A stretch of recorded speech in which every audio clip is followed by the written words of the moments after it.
وبركاته دران كيغا لما سو قياسي كرايو إلا يا maalintan bilawnay maxay hayday ololahan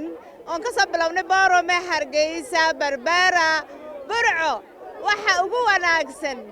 oo ilaa iyo xalay ciyaariyo Ceerigaabo wad mahadsantiin hawlwadeenadu way mahadsanyiin dadka soo diyaariyay way mahadsanyiin taageerayaashu way mahadsanyiin madaxda oo dhan way mahadsanyiin Ceerigaabo maanta waxay ka soo baxday guri kasta waxaan maqli jiray Ceerigaabo dhadaa saaranoo way seexataa laakiin maanta waad soo baxdeen ilaa xalay waad soo baxdeen saad noo soo dhawaysan ilaa airport markaan ka soo nimid controlka office-ka casubadiina loo fidiyay gobol la midihiba ma jiro waa garabkii awooyada waa gobolkii maxaa la yiraahdaa